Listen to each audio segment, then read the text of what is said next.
పరిశుద్ధాత్మదేవ మీకే వందనాలు, స్తోత్రాలయ. Welcome holy spirit master. మాకందరికీ వాక్యాన్ని విరిచి పంచిపెట్టండి నాయన. యేసు రక్తమే జయం. ప్రియమైన సహోదరులారా,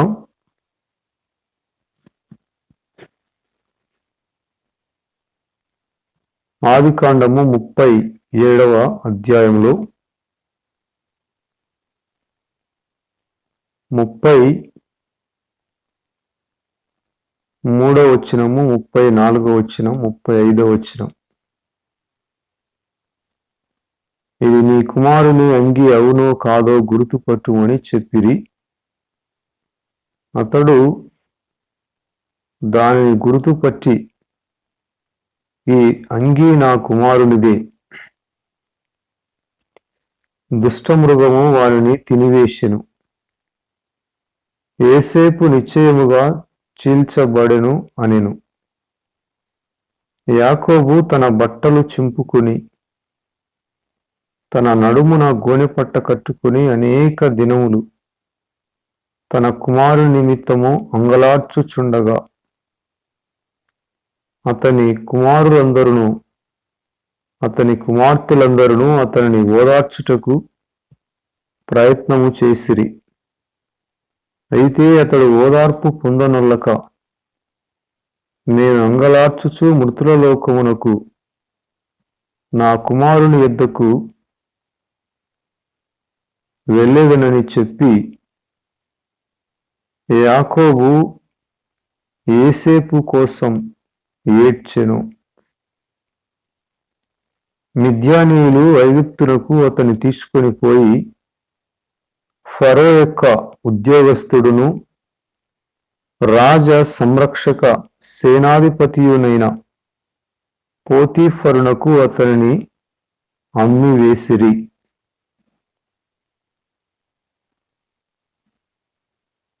ప్రాణంతో ఉన్న దేవుని చేతి నీడలో సురక్షితముగా ఉన్న కుమారుని కోసమై ఒక తండ్రి ఆవేదన.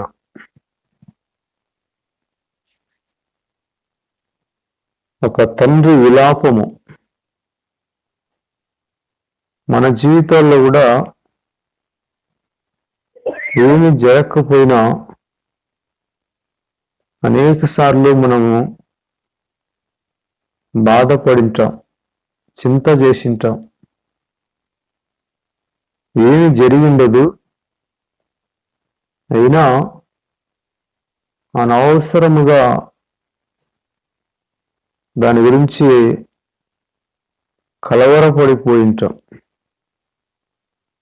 మానవునికి తన జీవిత కాలమంతా వెర్రితనం అనేది ఉంటుంది. మానవుడు తేలికపాటివాడు. ప్రసంగి 9వ అధ్యాయము 3వ వచనంలో,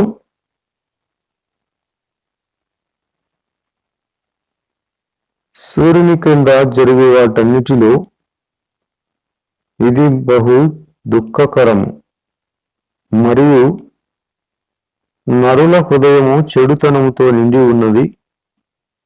వారు బ్రతుకు కాలమంతా వారి హృదయముందు వెర్రితనముండును. నరుల హృదయము చెడుతనముతో నిండి ఉన్నది. వారు బ్రతుకు కాలమంతా కూడా వారి హృదయములో వెర్రితనం ఉంటుంది. ఏందమ్మా తెలిసి తెలిసి వెరిలో ఉన్నవి అంటారు. ఎంతటి వారైనా వెర్రిలో పడాల్సిందే. ఏందమ్మా ఎర్రి పట్టిందా, అందరికీ చెప్తా ఉంటాయి కదమ్మా, ఇంత ఎర్రిలో పడినావే నువ్వు అంటారు. ఈ గణిత శాస్త్రాన్ని కనిపెట్టిన అతను రామానుజన్. ఒకసారి బస్సు ఎక్కాడంట. అతను గణిత శాస్త్రాన్ని కనిపెట్టాడు. బస్సు ఎక్కి 10 రూపాయలు ఇచ్చి టికెట్ తీసుకున్నాడు కండక్టర్ దగ్గర. మామూలుగా టికెట్ 5.5 రూపాయలు.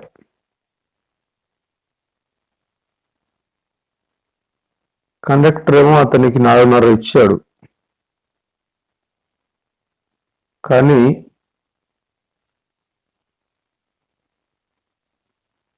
కండక్టర్తో వాదం పెట్టుకున్నాడు. నాకు 6.5 రావాలి, నాకు 4.5 ఇచ్చినావు అంటాడు. ఇంకా కరెక్ట్గా ఇచ్చానయ్యా అంటాడు. ఇంకా కండక్టర్కి విసుగు వచ్చి, అసలు నీకు లెక్కలు వస్తాయా అన్నాడంట. లెక్కలు కనిపెట్టింది అతనే 5.5 4.5 కాడ వెర్రిగా ప్రవర్తించాడు. కొన్నిసార్లు మన జీవితాల్లో కూడా వెర్రిగా ప్రవర్తిస్తాం. నరుని హృదయం ముందు వెర్రితనం అనేది బ్రతుకు కాలం అంతా కూడా ఉంటది. యాకోబు చూడండి, ఎర్రి బట్టి కాదు, బాగా ఉన్న కుమారుడు కోసము నిశ్చయముగా యోసేపు చేల్చబడినాడు. అయ్యో నా కుమారుడు అని బట్టలు చింపుకొని గోనెపట్ట కట్టుకొని నెత్తిన బూడిదేసుకొని అనేక రోజులు ఏడుస్తున్నాడట. ఈ తోడు దొంగలు ఉండారే 10 మంది కుమారులు, అమాయకుల్లాగా తండ్రిని ఓదారుస్తున్నారు. చూడండి వాళ్ళు ఏం మనసులో వాళ్ళు.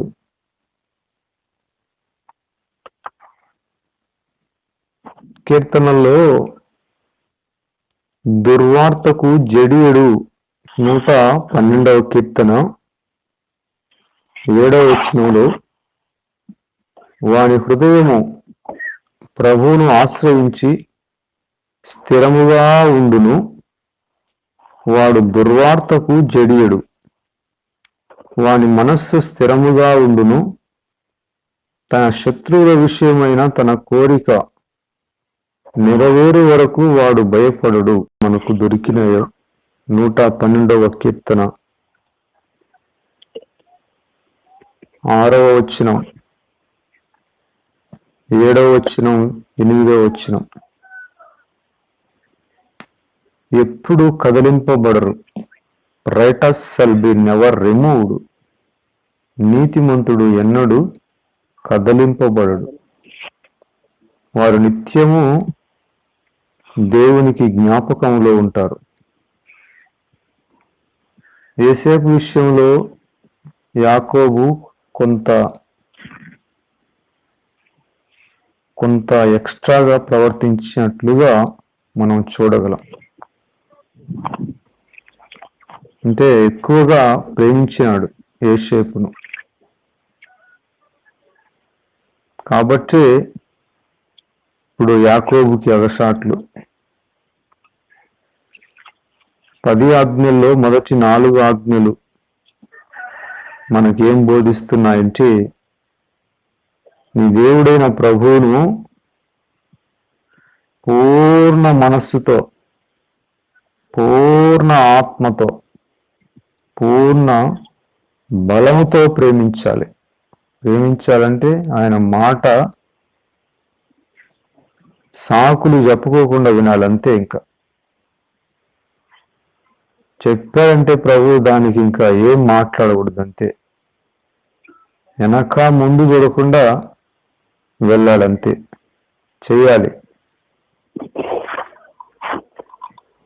నెక్స్ట్ మానవునికి ప్రిపరేషన్ ఇవ్వాలి. ముందు దేవుడు భర్తకు లోబడి ఉండండి, భార్య భర్తకు లోబడాలి అని లేఖనాలు మనకు తెలుసు. కానీ ఎటువంటి భర్తలకు లోబడాలి, ఎటువంటి భర్తకు భార్య లోబడాలంటే దేవునికి లోబడే భర్తకి ఏ స్త్రీ అయినా లోబడాలి. తన భర్తకి భర్తే దేవునికి లోబడలేదు, తెలిసి కూడా దేవుని గురించి బైబిల్ పట్టుకొని మారుమనస్సు పొంది బాప్తిస్వం తీసుకొని యేసు ప్రభు అంటే ఎవరో తెలిసి కూడా నామకార్థంగా వేషధారిగా మూర్ఖుడిగా ప్రవర్తిస్తుంటే మరి ఏ స్త్రీ అయినా అతనికి ఎందుకు విధేయత చూపించాలి? అతను తెలిసి కూడా దేవునికి లోబడలేదే అంటే అననీయ సప్పిర లాగా వెళ్ళిపోతారా?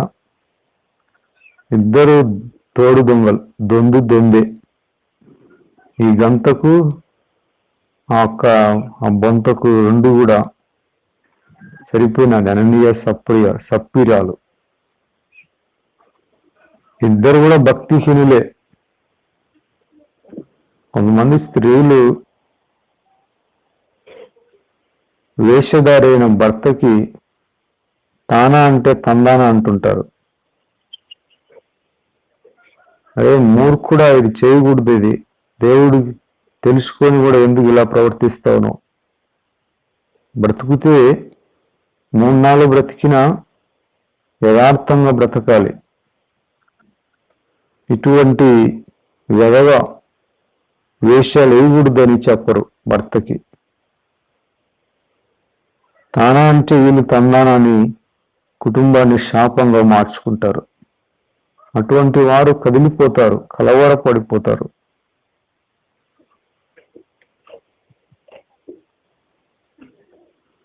అయితే యథార్థవంతుల వంశము దీవింపబడుతుంది, కలిమి సంపద వారి ఇంట ఉంటుంది, వారి నీతి నిత్యము నిలుస్తుంది, వారు దయగలిగి అనేక మందికి సహాయం చేస్తారు. అటువంటి వారు భాగ్యవంతులు. వారికి ఇవ్వడమే తెలుసు కానీ ఇచ్చినది మరలా రాబట్టుకోరు. ఇచ్చినప్పుడు తీసుకుంటే తెలియదు, మళ్ళా ఇచ్చేది అనరు.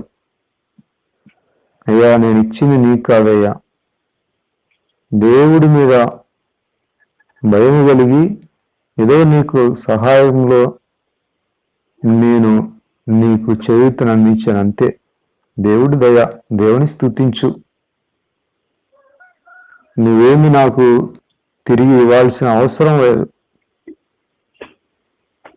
చూడండి, అటువంటి వాళ్ళ జీవితము ఎంత భాగ్యవంతమైనది. వాళ్ళకి ఇవ్వడమే తెలుసు కానీ తిరిగి రాబట్టుకోవడం తెలియదు. ఉండకూడదు. ఒకవేళ వాళ్ళు అదే పనిగా బతిమాలి అయ్యా అని బతిమాలితే అది వేరే విషయం, కానీ రాబట్టుకోవడం ఉండకూడదు, డిమాండ్ చేయకూడదు. మనం ఎవరికైనా సహాయం చేసినా, మీరు హాస్పిటల్లో ఉంటే వచ్చాను కదా, మరి నేను హాస్పిటల్లో ఉంటే రాలేదు అనకూడదు. దేవుడి దయ, దేవునికి స్తోత్రం. ప్రియమైన సహోదరులారా, యాకోబు యోసేపు విషయంలో అనవసరమైన అంగలార్పు, దర్శనాలు చెప్పాడు కదా యోసేపు, వాటిని గుర్తు పెట్టుకోలేదు. అప్పుడేమో యోసేపును నిత్యముగా నువ్వు మమ్మల్ని వెళ్తావా, ఏం మాట్లాడుతున్నావు బాబు, ఏదో తల్లి లేని పిల్లోడని ప్రేమిస్తే నువ్వు మమ్మల్ని వెళ్తావా, ఆహా బాగానే ఉన్నావే. చూడండి, ఇప్పుడు ఆ మాటలు గుర్తుపెట్టుకొని నుంచి ఇన్ని సంవత్సరాలు ఏడవాల్సిన అవసరం ఉండేది కాదు. వాని హృదయము ప్రభువును ఆశ్రయించి స్థిరముగా ఉంటుంది. దుర్వార్తకు జడియుడు, దుర్వార్తకు జడియుడు.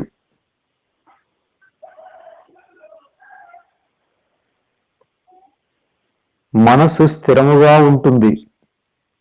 శత్రువుల విషయమైన తన కోరిక నెరవేరే వరకు అటువంటి వారు భయపడరు. మరి యాకోబు అన్ని రోజులు ఏడ్చాడు, అంగలార్చాడు. పిల్లలందరూ యాకోబు చుట్టుకొని ఓదార్చిన ఓదార్పు పొందలేదంట.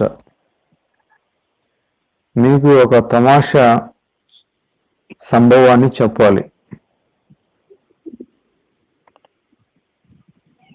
చూడండి, మనకు కొన్ని దుర్వార్తలు వినబడుతుంటాయి. మనకు వినబడే దుర్వార్తలన్నీ కూడా నిజము కాదు. సైతాను దుర్వార్తలు తెస్తాడు.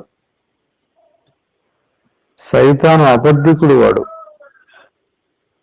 నేను బాధ పెట్టని నీతిమంతుని మనస్సును మీరు అబద్ధముల చేత నొప్పి పెడతారని యెహెజ్కేలులో ఉంది. అబద్ధాలను కనుక మనం నమ్మితే ఇంకా బ్రతుకంతా కలవరాలతోనే ఉంటుంది. నెమ్మదిగా ఉండలేం. సాతాన్ ఈజ్ లయర్, అబద్ధికుడు వాడు. అన్ని అబద్ధాలు చెప్తాడు. మనకు ఏదైనా బాగలేదనుకోండి, ఇంకా నువ్వు ఇంతే, నువ్వు బాగుపడవు అంటాడు.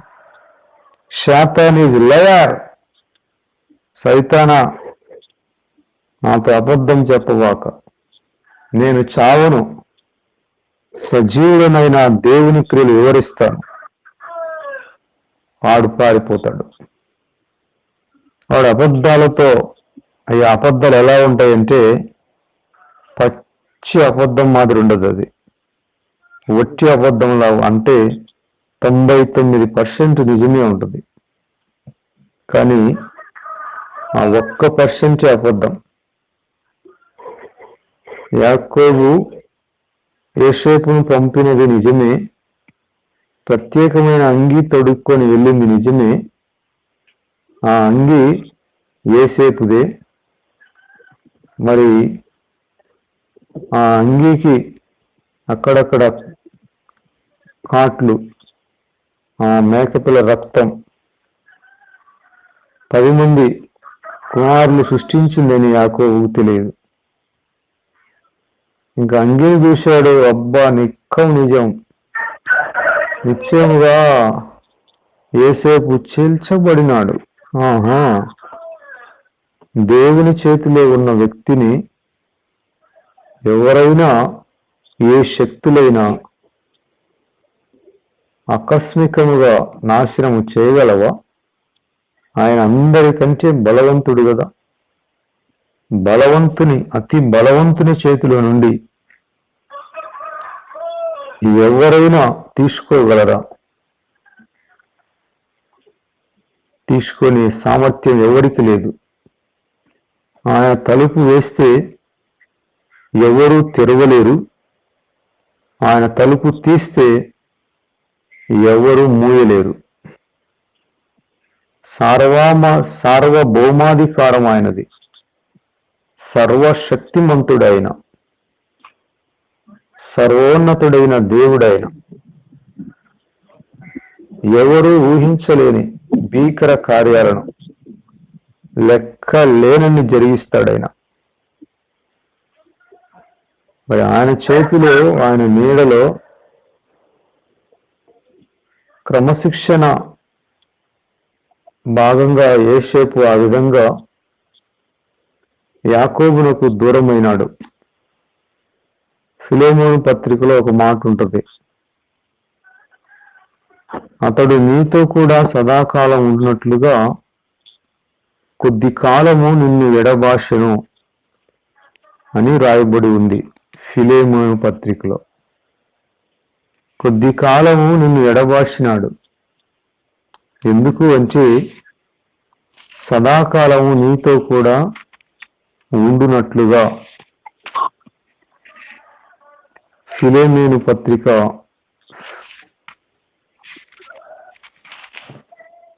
లో ఒక అధ్యాయమే ఉంది.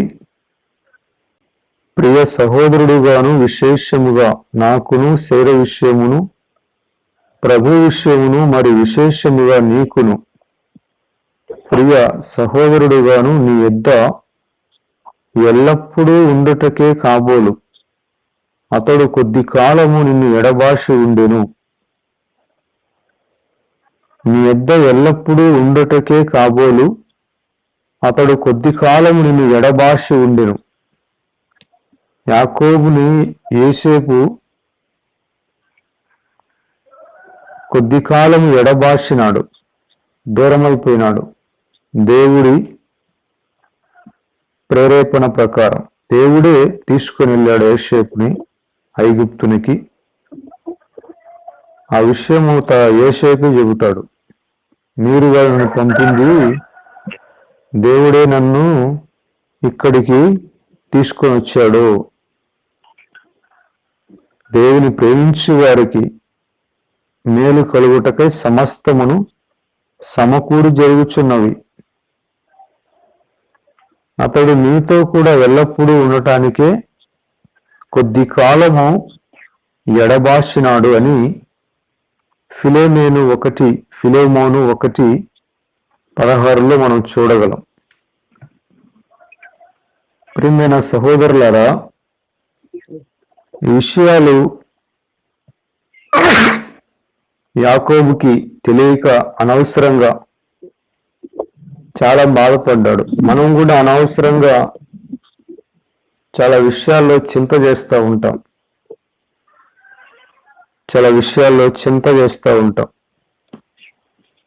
మనం చదువుకున్నాం కదా, వాని మనస్సు యెహోవాను ఆశ్రయించి స్థిరముగా ఉండును, వాడు దుర్వార్తకు జడియుడు. తన శత్రువుల విషయమైన తన కోరిక నెరవేరేంత వరకు వాడు భయపడడు. ఉపదేశమును అంగీకరించేవారు సురక్షితముగా ఉంటారు. కీడు వచ్చునన్న భయము లేక ప్రశాంతంగా జీవిస్తారు. ఉపదేశ క్రమం అనేది ఒకటి ఉంది. ఆ క్రమంలో మనం ఉంటే కీడు వస్తుందేమో, ఏ మూల నుండి వస్తుందేమో అని భయపడాల్సిన అవసరం లేదు. చూడండి, నాకు ఆశ్చర్యం అనిపించింది. సైతాను అబద్ధాలు నువ్వు నిజముగా వర్ణిస్తాడు. వాడు అబద్ధికుడు, వాడు దుర్వార్తలు చెబుతాడు. నాకెవరైనా దుర్వార్త తీసుకొని వస్తే నేను కసిగా చూస్తాను. కొంతమంది మనకు తెలిసిన వారి గురించి, పిల్లల గురించి చెడుగా మాట్లాడతారు, చెడుగా చెబుతారు. కానీ నాకు అది నమ్మబుద్ధి కాదు. నేను చెడ్డోనైతే, దుర్మార్గునైతే, విచ్చలవిడిగా తిరిగే పనికిమాలిన గదవనైతే నా పిల్లలు కూడా అదే స్పిరిట్ వాళ్ళలో ఉంటుంది. కానీ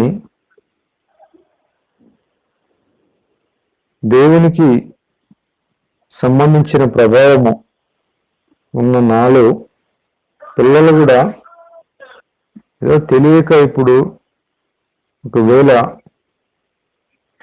ఊర్లో వాళ్ళు ఏదో మాట్లాడుతుంటే ఆ మాటలు విని అవి మాట్లాడతారు, కానీ మనస్సులో వేరే సబ్జెక్ట్ ఉంటుంది వ్యక్తిగతంగా. తల్లిదండ్రుల తల్లి ఎట్టిదో బిడ్డ అటువంటిదే అని మనం చూడగలం. తండ్రి ఏది చేయుట కుమారుడు చూచును, అదే గాని తనంతట తాను ఏది చేయనేరడు. నీ మీద ఉన్న ఆత్మ, నీ నోట ఉంచిన నా మాటలు, ఇది మొదలుకొని నీ తరతరాలు నీ పిల్లల మీద తప్పకుండా ఉంటాయని ప్రభువు చెప్పాడు. యెషయా గ్రంథంలో వాగ్దానం ఉంది. తల్లిదండ్రులు ఎటువంటి ఆత్మను కలిగి ఉన్నారో పిల్లలకు కూడా అటువంటి ఆత్మ ప్రభావము వారిని ఆవరించి ఉంటుంది. మనకు వినబడే, మన దగ్గరికి తీసుకుని వచ్చే ఈ వార్తలలో చాలా మటుకు ఈ దుర్వార్తలలో అవన్నీ కూడా సైతాను కల్పించినవే. వాళ్ళు ఇంకేమి లాభంలే, అయిపోయింది అన్నట్టు చెబుతారు. ఇంకా పిల్లోడు ఏం లాభంలే, ఇంకా చెడిపోయినాడు అంటారు. వాళ్ళ మాటలకు మనం వాళ్ళకి చెవులు ఎగ్గితే గుండె పగిలిపోతుంది. అబద్ధాన్ని కనుక నమ్మితే ఎవరైనా కింద పడి దొర్లాడాల్సిందే. యాకోబు దొర్లుతున్నాడు. చూడండి, అది చూసేదానికి ఎంత అనవసరమైన ఏడుపు అనిపిస్తుంది, అంగలార్పు అనిపిస్తుంది. అవును, యేసేపునకి 2 దర్శనాలు వచ్చినాయే, మరి అవి నెరవేరకుండా యేసేపు ఎక్కడికి వెళ్తాడు అని అనుకోలేదు యాకోబు. అంగి చూశాడు, ఆ రక్తం చూశాడు. వాళ్ళు కుమారులు యాకోబును నిలువున గుండెలు బద్దలు చేశారు. యాకోబు ఇస్సాకును పట్టపగలే, ఇస్సాకుకి కళ్ళు కనపడలేవు కదా అప్పుడు, తల్లి మాట విని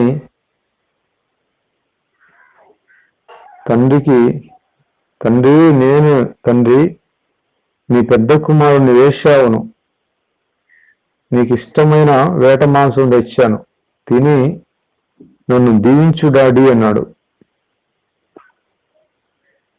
ఇస్సాకుకి కళ్ళు కనపడలేదు, కానీ యాకోబు నేనే ఏశావునని మేకతోలు కప్పుకొని ఏశావులాగా నటించి ఆశీర్వాదాన్ని పొందాడు. కానీ అంత ఈజీ కాదండి, దానికోసం ఎంతో తర్వాత కష్టపడ్డాడు. ఇస్సాకు కనుక్కున్నాడు, స్వరము యాకోబు స్వరము, చేతులు ఏశావు చేతులే అన్నాడు. ఏంది ఇదంతా తిరకాసుగా ఉంది, స్వరము యాకోబుదే కానీ చేతులు ఏశావే, ఏంది ఇది అర్థం కాలేదే. ఇస్సాకుకి లైట్లు వెలిగినాయి. అయినా ఇస్సాకుకి దర్శనం గుర్తుంది. ఏం దర్శనం? కవల పిల్లలు ఉన్నారు కదా కడుపులో, రిబ్కమ్మ కడుపులో, ఆమె ప్రార్థన చేస్తే కడుపు నొస్తుందని ప్రభు చెప్పాడు. అమ్మా, నీ కడుపులో కవల పిల్లలు ఉన్నారు, చిన్నవాడు పెద్దవాని కంటే గొప్పోడైతాడు, పెద్దవాడు చిన్నవాడికి దాసుడైపోతాడమ్మా, చిన్నవాడి సంతతి బహుగా విస్తరిస్తుంది అని ప్రభు చెప్పాడు. సరే, యాకోబు చిన్నోడు కదా, ఇంకా దర్శనము అప్పుడే వచ్చింది, కడుపులో ఉన్నప్పుడే అని. ఇంకా ఇస్సాకు తెలియదు అంటే తెలుసు, అందుకే కదా అన్నది, స్వరము యాకోబు స్వరమే, చేతులు ఏశావు చేతులే అన్నాడు. అంటే తెలుసు, అయినా కూడా సరేలే, ఇంకా దర్శనం అలా ఉంది, దాన్ని మనం మార్చలేమని. అయినా ఏశావులో తిరుగుబాటుతనము, మూర్ఖత్వం, విచ్చలవిడిగా ప్రవర్తించడం, దానికి తగినవాడు కాదు అనుకున్నాడు ఇస్సాకు. ప్రియమైన సహోదరులారా, కానీ ఇక్కడ యాకోబుకి కళ్ళు ఉండగానే 10 మంది కుమారులు నిట్ట నిలువున గుడ్డి కళ్ళు వేశారు. మిట్ట మధ్యాహ్నము గుడ్డివారి వలె గోడ కొరకు తడువులాడుచున్నామనింది. పట్టపగలే ఏమిరా గుడ్డి కళ్ళు వచ్చినాయంటారు. పట్టపగలే మోసం చేసినారు యాకోబు కుమారులు. ఆ ఆత్మ వాళ్ళల్లో ప్రవేశించింది, తండ్రిని పట్టపగలే మోసం చేయడం. ఇప్పుడు ఆ యాకోబు అంత వచ్చింది, పట్టపగలే బుక్ అయినాడు కుమారులకి. అయ్యో, యోసేపు నిశ్చయముగా చేల్చబడినాడు. అబద్ధం అది. నిశ్చయముగా అనేది బాగా నేర్చుకున్నారు. ప్రభు ఏమంటాడు? నిశ్చయముగా అంటే దాంట్లో ఆశీర్వాదం ఉంటుంది. నిశ్చయముగా ముందుగతి రానే వచ్చును, నీ ఆశ భంగము కానేరదు అంటాడు. నీవు నాతో కూడా పరదేశులే ఉందివని నీతో నిశ్చయముగా చెప్పుచున్నానంటాడు. నిశ్చయముగా అంటే దాంట్లో ఆశీర్వాదం ఉంటుంది. ప్రభు నిశ్చయముగా అన్నాడంటే దాంట్లో ఆశీర్వాదం ఉంటుంది. కానీ యాకోబు ఏమంటున్నాడు? శాపాన్ని నిశ్చయముగా అంటున్నాడు. అబద్ధాన్ని నిక్కం నిజం, నిశ్చయముగా యోసేపు చేల్చబడినాడు అంటున్నాడు. చూడండి, అబద్ధాలను నమ్మకూడదు, దుర్వార్తలు నమ్మకూడదు. కొంతమంది మన పిల్లల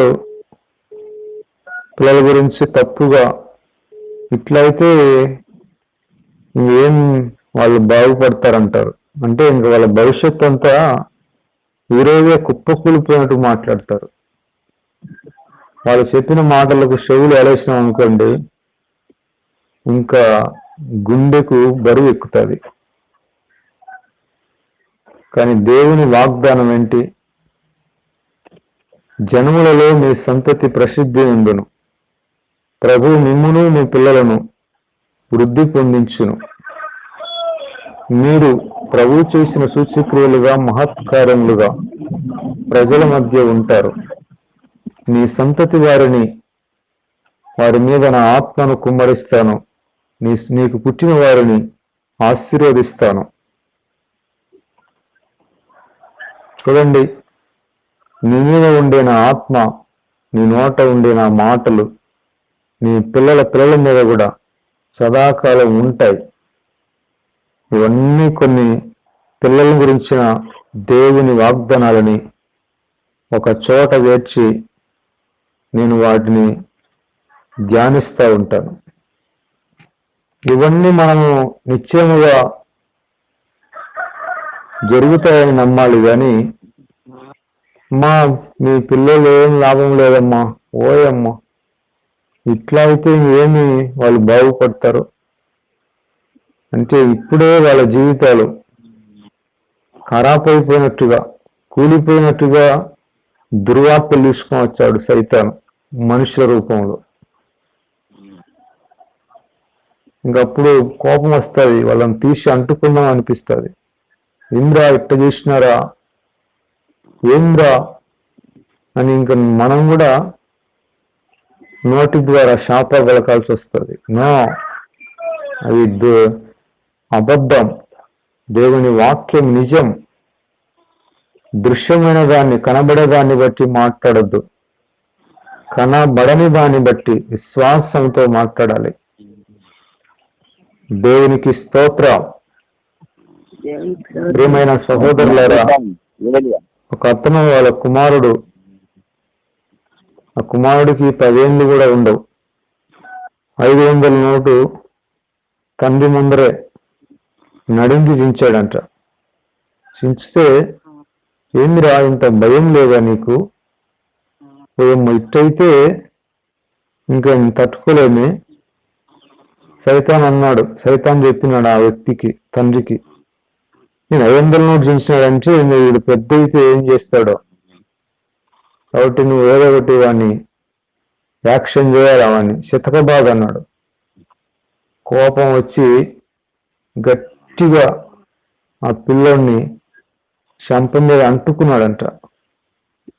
అది ఎక్కడ తగిలిందో ఏమో ఆ ఏళ్ళు, కొడితే గోడ తగిలిందో ఏమో పాపం, అట్టని నేల కరుచుకున్నాడు ఆ పిల్లోడు. నువ్వు చూస్తే బాబు బాబు అంటే బాబు లేదు, ఏం లేదు. ఇంకా ఎంత ఘోరం జరిగిందో చూడండి. ఎంత సైతాను మాటలు వింటే అట్టనే ఉంటుంది.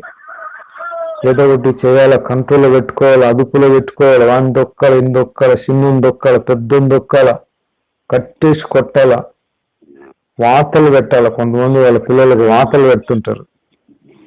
ప్రభు మనకు వాత పెడితే ఎట్టుంటుందండి? తట్టుకుంటావా? ఏమున్న విశ్వాసంతో, కన్నీళ్లతో, వాగ్దానాల కోసం ప్రభువును ఆశ్రయించి వాని మనస్సు స్థిరముగా ఉందంటే ఏమని? ఆశ్రయించడం అంటే సీక్ ద లార్డ్, అంటే ప్రభువుని వెతకడం. ప్రభు ఏమన్నాడు? అమ్మా నా గురించి ఏడవాకండి అమ్మా, ఎందుకు ఏడుస్తారు నా గురించి? నేను ఈరోజు శిలువ వేయబడతాను, మరణిస్తాను, సమాధి చేయబడతాను, 3 రోజులు లేస్తాను. మరి నా గురించి ఏడుస్తారేందమ్మా మీరు? తిక్కోల్లాగా ఉండారే. పోమ్మ మంచోళ్ళు మీరు. నా గురించి ఏడుస్తారు అంటే నేను శిలువ వేయబడకూడదనా? ఏంది మీరు ఏడ్చేది? అర్థం ఉండాలి ఏడుపుకు కూడా. ఏడ్చేదానికి కూడా అర్థం ఉండాల. అంటే మీరు ఏడ్చేది ఎందుకు? లోకం అంతా బాగుపడకూడదనే? ఈ శిలువ శ్రమలు నాకు వద్దనే? ఏం ఎందుకు ఏడ్చేది మీరు? అర్థం పర్థం లేకుండా ఏడవబాకండి. యెరూషలేము కుమార్తెలారా, నా కోసం ఏడవద్దు మీరు, మీకోసం, మీ పిల్లల కోసం ఏడవండి. ప్రభు అప్పుడు చెప్పిన మాటలు ఎంత సత్యమో. మీకోసం, మీ పిల్లల కోసం ఏడవండి. పిల్లల కోసం ఏడవాలి. నీవు లేచి రేయి మొదటి జామున నీళ్ల వలె నీ హృదయమును కుమ్మరించుము దేవుని సన్నిధిలో. పిల్లల కోసమై కన్నీటి ప్రార్థన చేయము. విలాప వాక్యములు 2వ అధ్యాయం 19వ వచనంలో, నీవు లేచి రేవి మొదటి జామున మొర్రపెట్టుము, నీళ్లు కుమ్మరించినట్లు ప్రభు సన్నిధిని నీ హృదయమును కుమ్మరించుము. నీ పసిపిల్లల ప్రాణము కొరకు నీ చేతులను ఆయన వైపు ఎత్తుము. పసిపిల్లల ప్రాణం కోసం. అయ్యా నువ్వు ఇచ్చిన పిల్లలయ్యా, వాళ్ళు నా పిల్లలు కాదు, నువ్వు నాకు వాళ్ళని ఇచ్చావు నీ కోసం పెంచమని. నేను తయారు చేయలేదయ్యా, నా చేతిలో పెట్టావు, నేను వాళ్ళకి పరిచారకుణ్ణి. ఈ స్కూళ్ళల్లో, అంగన్వాడీ స్కూళ్ళల్లో కానీ ఆయాలు ఉంటారు. మనం పిల్లలకు ఆయాలం, వాళ్ళ మీద బాసులం కాదు. పిల్లలకు మనం యజమానులం కాదు. అందరికీ యజమానుడు దేవుడే, ప్రభువే. తల్లిదండ్రులు వాళ్ళ ఆశలు పిల్లల మీద రుద్దకూడదు. వాళ్ళని ఉద్ధరించేది, అభివృద్ధి చేసేది మనం కాదు. మనం దేవునికి లోబడితే పిల్లలను దేవుడు ఆశీర్వదిస్తాడు. వారు మనకు లోబడతారు. మనం దేవునికి లోబడకుండా లోబడు అంటే వాళ్ళు ఎందుకు లోబడతారు? నీవు దేవుని వాక్యాన్ని తృణీకరించినావు, దేవుని జ్ఞానాన్ని తృణీకరించినావు గనుక నేను కూడా నీ పిల్లల్ని విసర్జిస్తానని ఇర్మియాలో ఉంది. తాత్కాలికంగా మనం చూసే ఇవన్నీ కూడా అబద్ధం అండి. ఈ పిల్లలు ఏమవుతారో ఏం గారు, గొప్పోళ్ళు అయిపోతారు. దేవుని వాక్యంలో ఏముందో అది అవుతుంది, అది జరుగుతుంది. నమ్ము వారికి సమస్తము సాధ్యమే. నమ్మిక మాత్రం ఉంచుము. Just believe. వారు బాగుపడతారు. భయపడకు, నమ్మకం మాత్రం ఉంచు. ప్రియమైన సహోదరులారా, నిజముగా నాకు ఎంతో నమ్మకం దేవుని వాగ్దానం మీద. నేను ఎటువంటి వాడినో, నాకు పుట్టినవారు, దేవుడు నాకు ఇచ్చిన పిల్లలు కూడా అటువంటి వారు అవుతారు. ముందు వాళ్ళు ఏదైనా ఉంటే నేను సరి చేసుకుంటాను. తండ్రిగా నాలో ఏమైనా లోపం ఉందేమో నేను చూసుకుంటాను. ప్రభు దగ్గర ఏడుస్తాను. అంతేగాని వాళ్ళ భవిష్యత్తును నేను అంధకారముగా చూడను. వారి భవిష్యత్తును నేను మధ్యాహ్న కాల తేజస్సు కంటే అధికముగా ప్రకాశించినట్లు చూస్తాను. ప్రియమైన సహోదరులారా, సైతాను అబద్ధాలు మోసుకొని వస్తాడు. వాడు పెద్ద లారీ నిండా ఈ స్టోర్ బియ్యాన్ని తీసుకొని వస్తాదే, అది దాన్ని ఏమంటారు, బండి, ఆటో మాదిరి ఉండేది. అట్లా సైతాను ఇంటింటికి మూటలు మూటలు అబద్ధాలు మోసుకొని వస్తాడు. ఆ మాటలు వింటే ఓయమ్మ. ప్రియమైన సహోదరులారా, సైతాన్ అలా చెబుతాడండి, ఏం లాభం లేక. ఓయమ్మో, నీ భర్త మారడమ్మా, నీ భార్య ఓయమ్మ, ఇట్టయితే ఓయమ్మ సంసారం కొనసాగించడానికేనా. పక్కింటి ఆమె చెప్తుంది, లావుగా ఉంటది, నల్లగా ఉంటది, ఇంత ఒక్క వేసుకొని బాగానే వేస్తారే, నీ మాదిరి వింటుందేమో, ఓయమ్మ ఇంతమందిని సాకలేమమ్మా, ఇట్నేనా సాకేది పిల్లలని, ఇట్నేనా భార్యను చూసుకుండేది, నెత్తినెక్కించుకో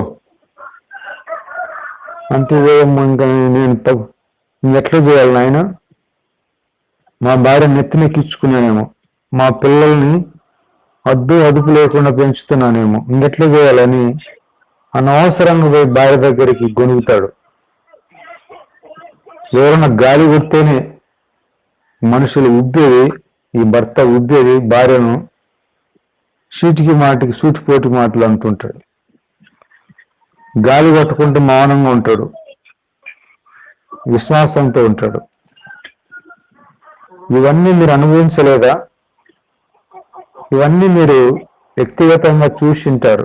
ఎందుకంటే నేను వ్యక్తిగతంగా చూశాను, అనుభవిస్తున్నాను కాబట్టి చెబుతున్నాను. యాకోబు ఎంత మోసపోయాడండి, అనవసరంగా ఏడ్చాడు, అనవసరంగా గుండెలు ఆదుకొని దొర్లుతున్నాడు. వెర్రి కాకపోతే, దేవుని వాక్యం వినకపోతే మనుషులకు వెర్రి పడుతుంది. నిజమును నమ్మరు, అబద్ధాన్ని నమ్ముతారు. చూడండి, ఎవరన్నా వచ్చి ఈ ఇళ్ళకి, అమ్మా ఈ బాత్రూమ్ ఈశాన్య దిశగా ఉంటే మీ కథే వేరుగా ఉంటుంది. డబ్బులే డబ్బులు. అమ్మా ఈ గేటు కొంచెం అట్లా రైట్ సైడ్ జరపాలంట. ఒరే పనికిమాలనాడా, మారాల్సింది హృదయము గాని ఈ గేట్ దగ్గర, బాత్రూమ్ దగ్గర, తాపల మీద ఏముంటది, ఈ గోడలో ఏముంటది. యథార్థవంతులకి అన్ని కూడా దీవెనకరంగానే ఉంటాయి. పవిత్రులకు అన్ని పవిత్రమే, అపవిత్రులకు, అవిశ్వాసులకు ఏది మంచిగా ఉండదు. ఏందో ఏది అచ్చిరాలంటారు. మానవుడు హృదయంలో సరైతే అన్నీ కలిసి వస్తాయి. దేవునికి స్తోత్ర.